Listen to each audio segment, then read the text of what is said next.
Toujours spécial, René Vivien. Nous allons aller du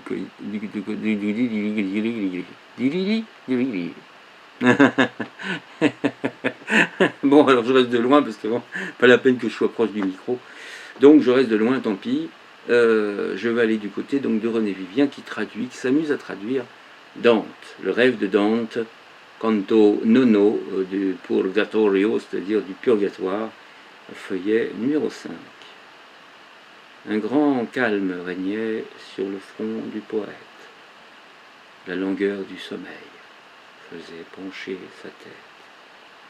Mais les rêves passaient devant ses yeux fermés comme des vers pensés mais non pas exprimés.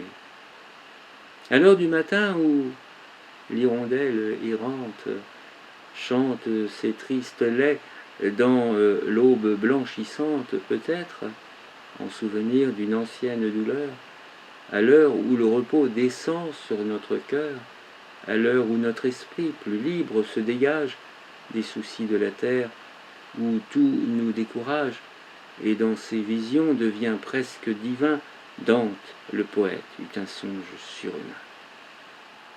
Et voici le grand rêve éblouissant du Dante, tandis que dans le ciel brillait l'aube montante. Il voyait dans le ciel, et soudain, il voyait dans le ciel un aigle aux plumes d'or. Il voyait dans le ciel ce foudroyant essor. L'aigle semblait voler, les ailes déployées. Son étreinte de fer tenait les chairs broyées.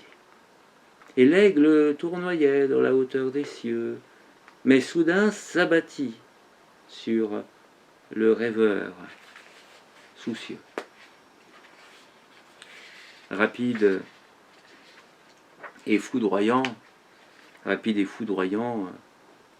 court l'éclair terrible dans sa serre puissante, étreinte irrésistible, il ravit le poète à la sphère de feu.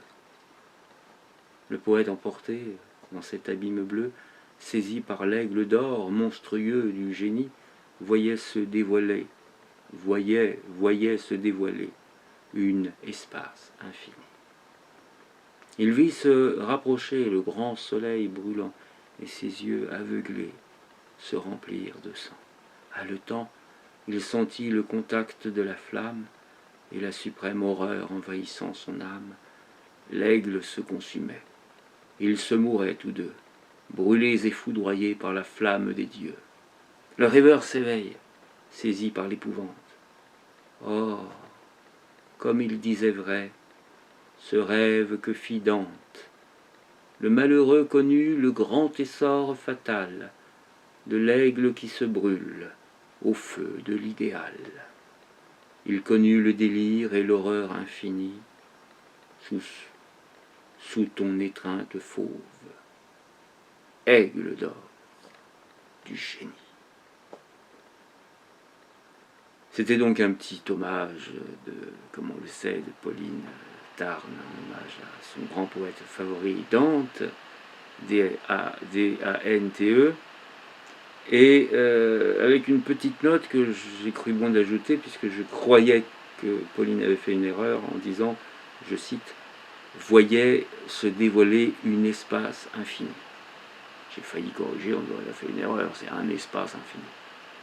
Mais par acquis de conscience, je me suis dit, allons voir dans le dictionnaire quand même, peut-être qu'une espace, ça existe. Et effectivement, une, ça existe. J'ai mis donc en citation du dictionnaire, une espace, c'est un blanc qui sert à séparer les mots. Et un espace, alors ça, je ne vais pas donner la définition, ça serait aussi à aller voir. La différence entre un espace et une, mystère. Allez, à bientôt.